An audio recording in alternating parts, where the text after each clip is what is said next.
On September 20th, top educators from the United Nations and non-governmental organizations around the world will join together in a groundbreaking peace education conference and launch of a campaign to create a Peace Education Day at the United Nations. Positive Spin viewers are invited to see this special conference on the Peace Channel, www.peacechannel.com. One world, one love.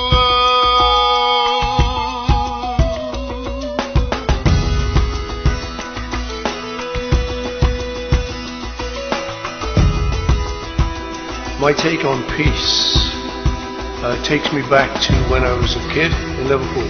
I remember once talking to my father about whether people wanted peace, because it seemed like there was so much war and so much stress in the world. He said, people want peace. Everybody, everywhere wants peace. He said, it's the governments, the politicians who want the fights. The first thing I always think of when I think about people trying to create peace is that they try to create it out there as if it doesn't come from inside. And I think the only way that there's ever going to be peace in the whole world is when we all learn to have peace within ourselves. And then, of course, there's the activism part of peace, which is to try to get involved in some level in helping make peace happen in your world.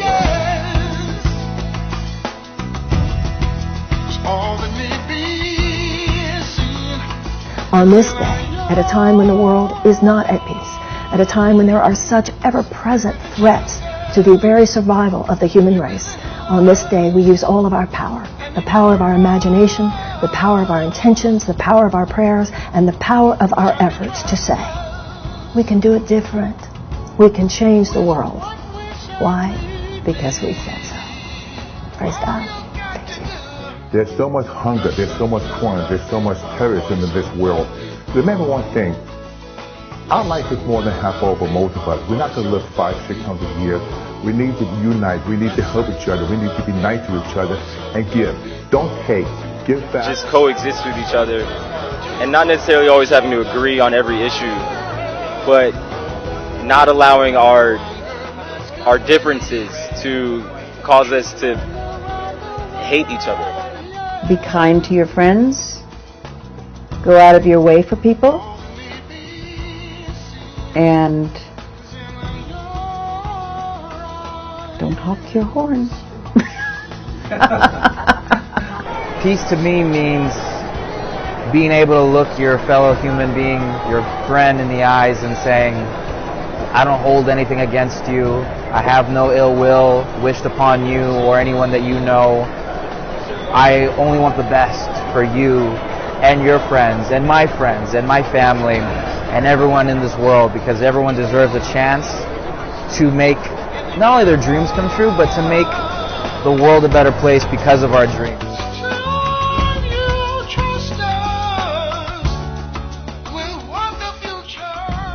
There are so many ways we can make the world around us more peaceful, through small acts of kindness, showing respect for people, animals, and the environment. We have to treat the earth better, we have to treat ourselves better, we have to treat our brothers and sisters, no matter what our skin color is, no matter what our religion is, no matter whether we're transgender, gay, purple, blue, black. We're all people, and life's too short and the world's too small to be doing otherwise. The Peace Day Global Internet broadcast promotes the United Nations, its agencies, funds and programs around the world working for peace, the environment, human rights, and social and economic justice. Peace is something that should be fought for without weaponry, as intensely, more intensely, than fighting a war. Peace is the most precious possession we can achieve. The opposite of peace is the wasting of life, bloodshed, and arriving at no solution whatsoever. I think if people step back and say, okay, what is peace? Peace has to start with us. We can't just be pointing fingers. We have to start by being peaceful and by compassion and understanding. And it's a tricky time right now. So at night, if you feel like you're so frustrated or hate everybody, hey, you can get up in the morning and start again. You can say, I can be kind. I can be loving. I can evolve. And we can have peace.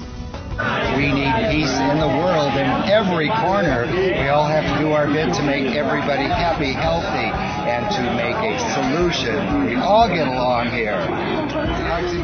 Well, it's what the world needs now. Wasn't that a song called What the World Needs Now? They said love, but what the world needs now is love and peace. Not only embarrassed by what's happening in the country at the moment, peace is the answer. Love is the answer. I got that from Louis Armstrong. Love. Peace and love, compassion and understanding is the only thing that's going to get us out of this mess. And that's the truth. Well, peace means respecting other people's rights. There was the famous Mexican president, Benito Juarez, who said, el respeto al derecho ajeno es la paz. Respecting other people's rights is peace. That's number one. Peace means a world without violence. And peace means a world that we not only care for each other, but that we also care for our earth, and Mother Earth, our planet. We're all different in our own ways.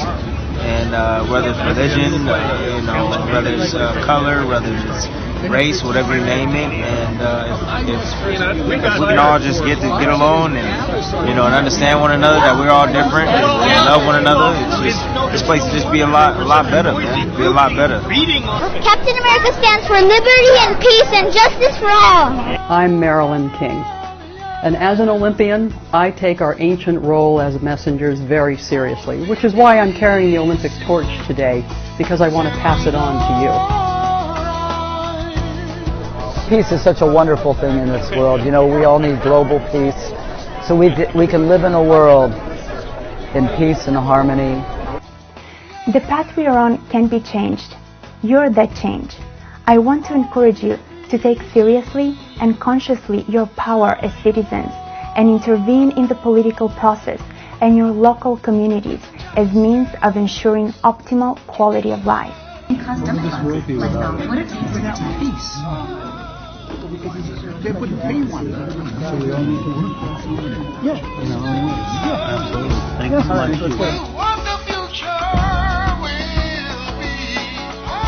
From Jakku, and I think there should be peace in the galaxy. And many of us remember John Lennon's famous plea, give peace a chance. For this to happen, peace must have a much greater priority in public policies and institutions. It has to be taught in schools, promoted by the world's religions, given institutional support. Where are the public departments for peace? We need to strengthen security by abolishing and eliminating nuclear weapons and other weapons of mass destruction. Let's give peace a chance. Think about it. The future's in our hands. But I would give the world, if the world were nothing but peace, so that no other mother's children ever have to serve. Thank you. And remember, this is your mother talking. I'm going to have my moment now.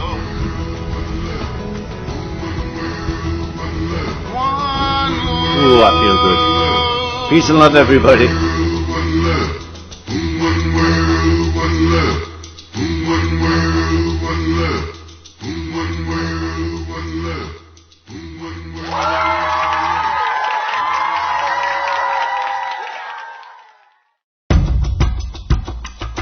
One world, one love.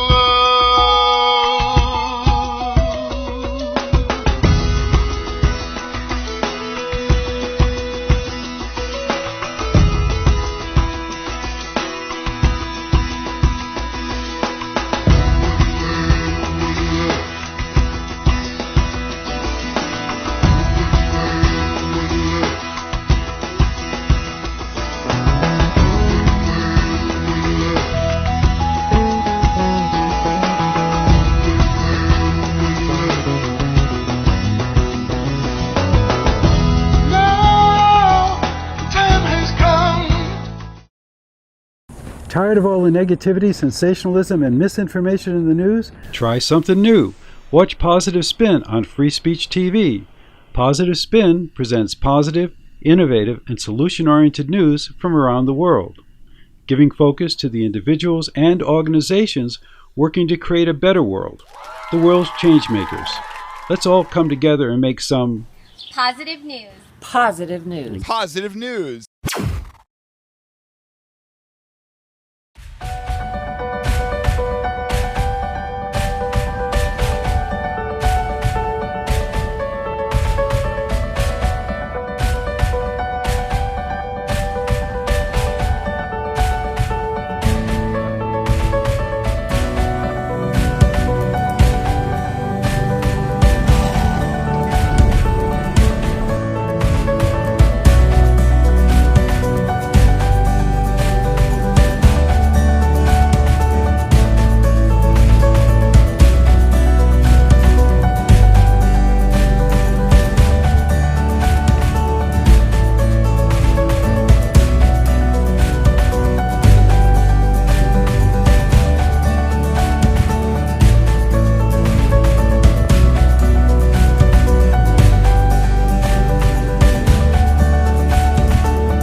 Sustainable Development Goals are the world's action plan for a fair globalization and a better future for all.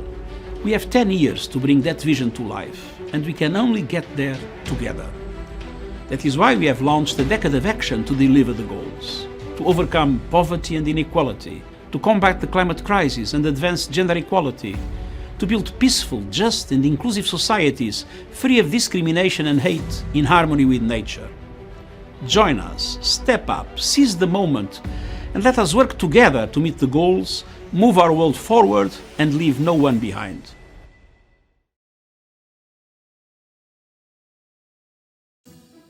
Both NATO and Russia have eyes on this Swedish island. Once inhabited by Vikings in as early as the 8th century, this piece of land is of strategic importance. That's because it's located in the center of the Baltic Sea and is on NATO's European front line. But it's also the only waterway where Russia has direct access to the west. Gotland is just one small part of how NATO could benefit if Sweden and Finland become members of the bloc.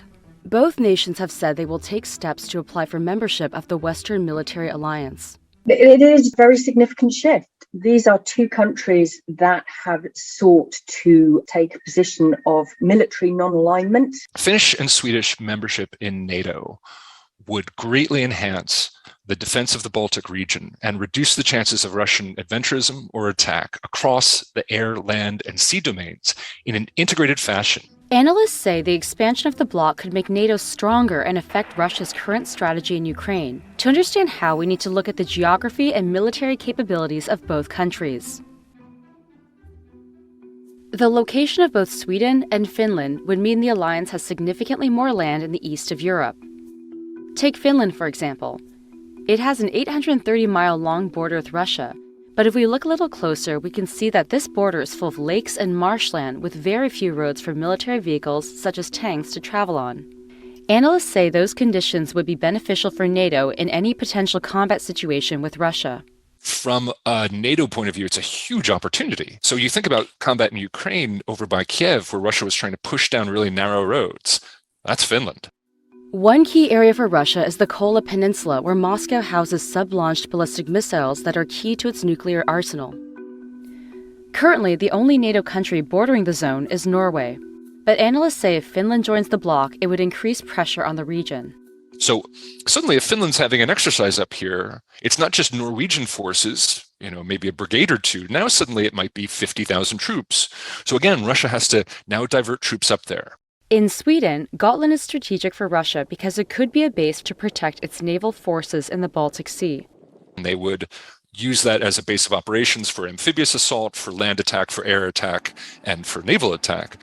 In 2017, NATO and Sweden worked together on a simulated mission of a Baltic Sea attack, which Al Burke said concluded the island would be a central part of any invading strategy. Although Finland and Sweden have been close NATO partners for decades and worked on such joint missions, they have remained militarily non-aligned. For centuries, Sweden has largely avoided involvement in military conflicts, while Finland stayed out of NATO after the alliance formed in 1949, largely to avoid provoking Russia. So the fact that they are deciding now to potentially join the alliance, I think is very significant and speaks to the sense of vulnerability that countries feel in the wake of Russia's invasion of Ukraine. Russia's invasions of Georgia in 2008 and Crimea in 2014 sounded alarm bells in both nations, but the current war pushed them to reconsider NATO membership. In response, Russia, which has long stood against any eastward expansion of the bloc, has issued threats. According to the Kremlin, Russian President Vladimir Putin told the Finnish president that ending the country's decades-long non-aligned defense policy would be a mistake for Helsinki. And Russian Deputy Foreign Minister Alexander Grushko said that Moscow would need to take adequate precautionary measures if NATO were to deploy infrastructure for nuclear weapons near Russia's borders, including in Finland. I think one of the reasons that we saw the invasion of Ukraine is because they are not a member of NATO, and that, Russia felt that they could therefore take the action they did without incurring a direct response from NATO. And so I think that is something that will be playing into Moscow's strategic calculus, that once these states are, if they become members of NATO, then it will have to take more indirect action.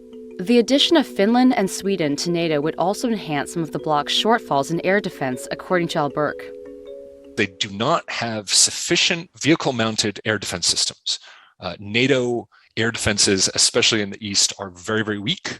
And again, this is a huge capability shortfall that NATO is attempting to address.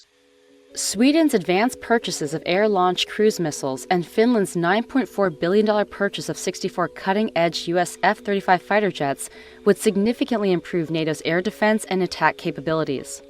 And it could require Russia to add countermeasures to that potential threat, analysts say, spreading its resources thin while trying to establish air dominance. But some analysts also believe that the introduction of Sweden and Finland into the bloc could fit into a broader plan by Russian President Vladimir Putin to realign his forces to different regions.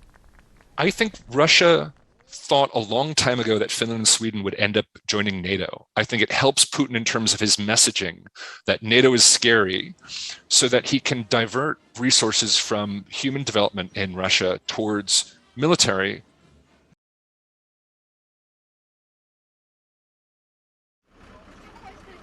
Ukrainian-born Alexei is 17. When fighting broke out in Ukraine's Donbas region in 2014, an American family from the state of Missouri adopted Alexei and his sisters from Donetsk orphanage. He recently returned to the region with his dad to help relieve the pain of Ukrainians who fled to Poland to escape the carnage of the Russian invasion. I'm just here doing my part in helping Ukraine, because to me it's my home, my original home. I got adopted when I was 10, and that was right about when the war started, so a couple weeks after we had left. And now I'm just here trying to, actually taking time away from my, job from the United States and helping out. He volunteers with World Central Kitchen, an organization that operates at 8 border crossing points between Poland and Ukraine, and that began serving hot meals within hours of the initial invasion. Its operations extend to other neighboring nations, including Hungary, Moldova, and Romania. Anna Bornstein, who heads World Central Kitchen's relief operations, said hot meals are an essential first response to refugees. Having World Central Kitchen kind of stationed at each moment of that journey as sort of a touch point. They kind of recognize that blue flag and know that there's something there waiting for them, some comforting meal, something that can be a grounding moment in this really chaotic journey.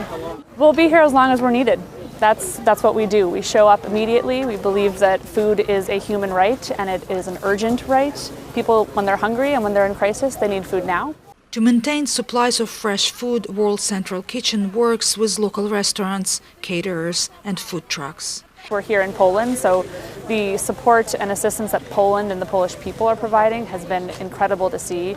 And then we're seeing volunteers from all over the world come. Here at Medica at this crossing, there's tents, there's organizations, there's medical groups, there's people providing all kinds of services, taking time off, traveling from all corners of the globe to come work with us and work here to support the people that are coming over the border. This family just crossed the border, having fled from Borodyanka, a bombed-out village near Kyiv. The rockets hit our village, and we did not even know about it because we didn't have connection. Next day, I went to the center of the village and discovered it. Nwar is Armenian.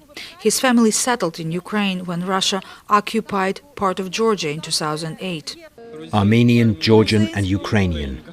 14 years later, they become refugees in Poland, not knowing where they will sleep next. Nwar and his family are among 1.9 million people who crossed the border to Poland since the war began on February 24th.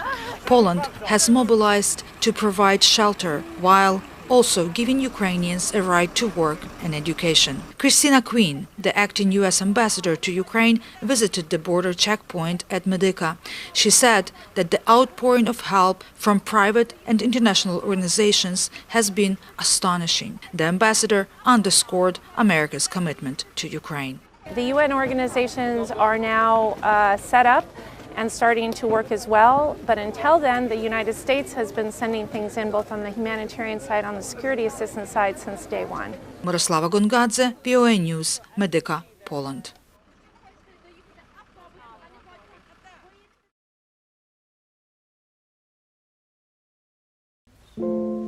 I just knew that I had to protect my kids. I have to bring them to the safe place.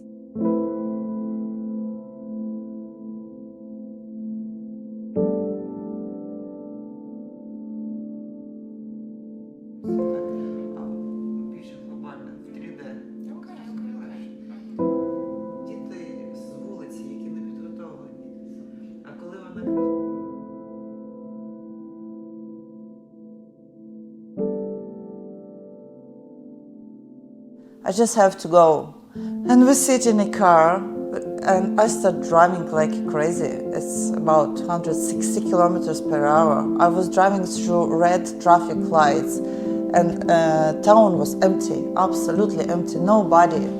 And I understand I just have to go.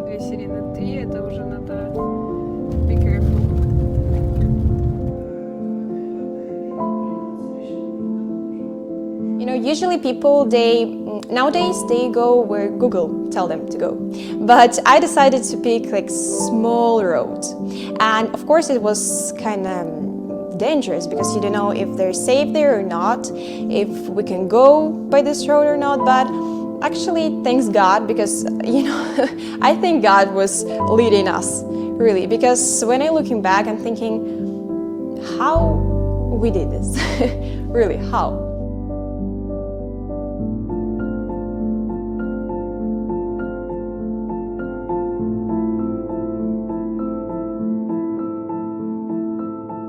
During all journey, Stephanie, 9 years old child, she never cried.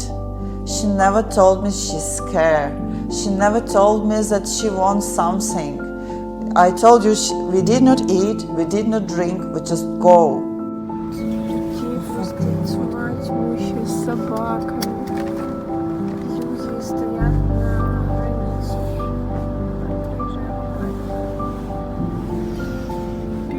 And this time I just asked her, where are you? And she told me, I'm in Kharkov. And in this time we was watching TV and we saw that Kharkov in a moment, it's all in an explosion, it's absolutely destroyed. And she was sitting in the shelter with her family, with her niece, which 11 years old, with no food, no water, and through internet, she tried to help my child.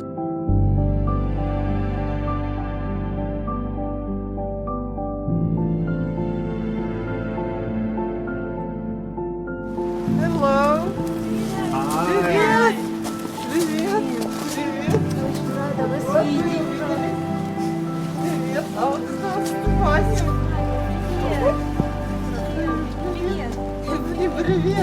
couldn't find accommodation, they couldn't find work. Their decision was to go back to Ukraine. And in this moment, when they really did not know what to do, I gave them a call and said, come on, come to Iowa. It's a magic twice.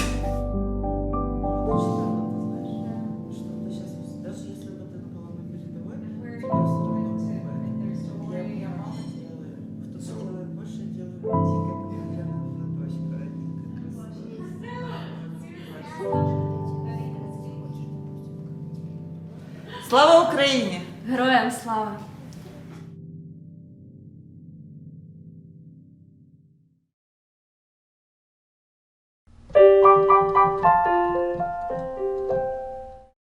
A song for the boomer generation, born from the ashes of war. Challenges long and victories won. Try to create a better world for all. The brink of nuclear disaster. President who asked us to care. From I have a dream to world peace and live green. Values have shown who we are. We are the boomer generation, almost 80 million strong. Keep our values together, we can bring this whole world along. Our goal was a rainbow of humanity, races and sexes, orientations, disability, religion and no religion at all. We are the boomer generation, almost 80 million strong. Keep our values together, we can bring this whole world along. Now there's a new generation rising to take up the call. Through the passion they share and the depths that they care, we know they'll always stand strong. They are the new generation, millions and millions more. Their movements for change are paving the way for a world that works for all. Let's join our generations together, mobilize the young and the old. If we all work together, a new world will unfold.